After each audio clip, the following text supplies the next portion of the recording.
Hey guys, today I'm down here. I'm going to show you how to slab a piece of clay. So this is a hand building technique that we're going to use 3D1, 3D2, probably 3D3 and 3D4. We're going to use it. It's a hand building technique where we're going to use a rolling pin and we're going to roll out big flat pieces and then we're going to cut them the size we need. So I'm going to show you how to do that today. So no matter what project you're working on, this is how to slab. So the first thing you have to do is, because we're not coiling, we're not pinching, we're not doing those hand building methods. I'm getting my clay.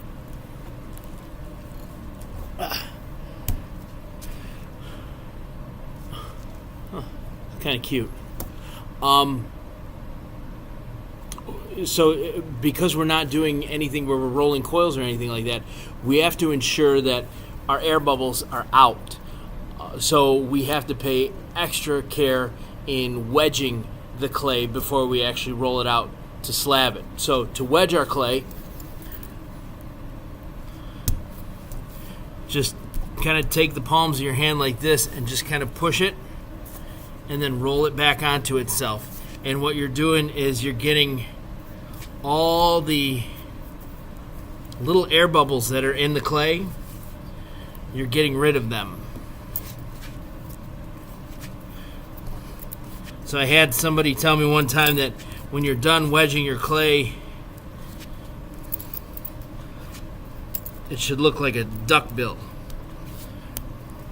And like that. So it oozed out a little bit, but kind of looks like the bill of a duck, right? So once my clay is wedged, now I have not done this long enough, but for the sake of speeding this along, I'm just going to go ahead and roll this out. I'm not going to fire it because it's not been wedged properly, but I'm going to pretend that it has. So after your clay is wedged properly, you do it for 5-10 minutes. The slabbing process, you'll take and you will get a rolling pin and 2 slats. In this case, our slats are 2 rulers. So if you have 2 slats that are not rulers, you have to check, because you need both of these slats to be the same thickness. So as long as those 2 are the same thickness, actually, I wouldn't trust that. So if you have one slat like this and one slat like this, this one's all obviously thinner.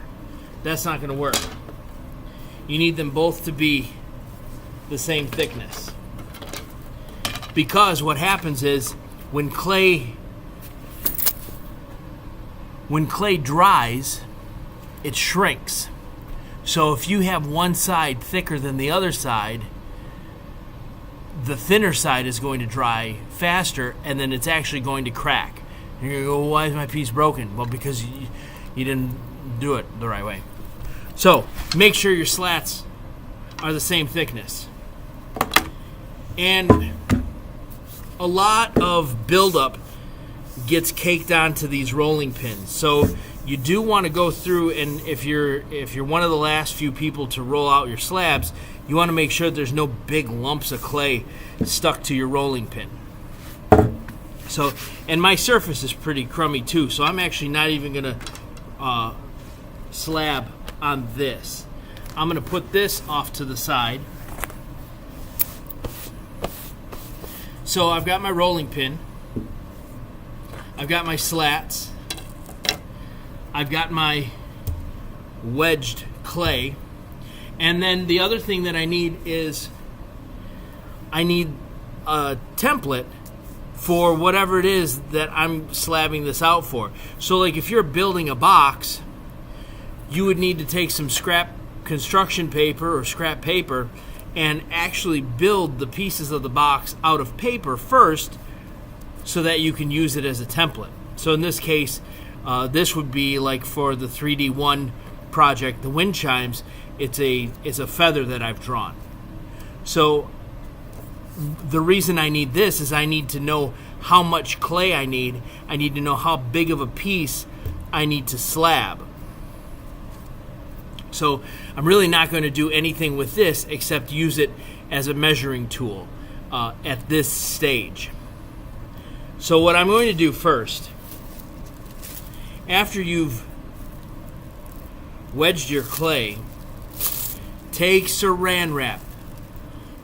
Very important that you use saran wrap, because with saran wrap it will prevent it from sticking. If I don't use saran wrap and I slab this out, it's going to be stuck to the table and I'm going to have to scrape it and I'm going to ruin the slab. I don't want to ruin the slab. So actually, since I'm just doing a feather, I really don't even need this big of a piece. So I'm going to take and I'm going to coil this and I'm going to kind of flatten it a little bit. And I'm going to put it down. Now this is much thicker right now than my slats. So I'm putting my slats on either side of that clay, and now I'm going to take the rolling pin and I'm going to roll the rolling pin. Now I'm not pressing down super hard. I'm just kind of lightly going over. And if I need to, if I want to stretch it, so as I roll, this clay is elongating. If I need it to go the other way, I can just take it, spin it, put my slats down, and then roll it this way. Now what's happening, so now I can feel the rolling pin. There's a gap here between the rolling pin and the table. And the gap is because of the slats.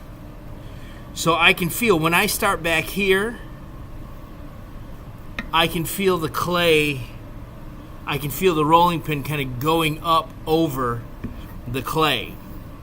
So when I don't feel that anymore, I know that my clay is now as thick as my slats.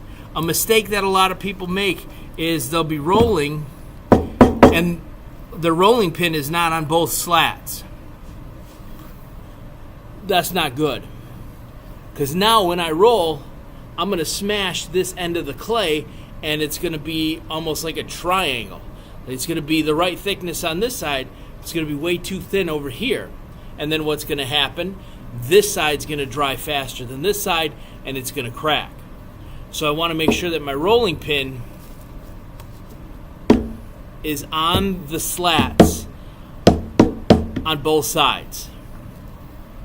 So now I don't feel the rolling pin bumping over that slab anymore. So now this slab is the right thickness. Now as I look at this, there's cracks and wrinkles and stuff around the edges. So I want to make sure that if I cut this piece out, it's going to be, I'm not going to hit any of those imperfections in the clay. And it looks like that's going to be just perfect. Now right now, this clay is too soft. If I try to cut this with an X-Acto knife or a butter knife or something, the clay is going to roll up and ball up onto itself and it's going to make a mess. I want this to dry to leathery, or sometimes even like a Hershey's chocolate bar hardness. So it's not very flexible anymore. It's a lot more fragile at that state, but it's much easier to cut.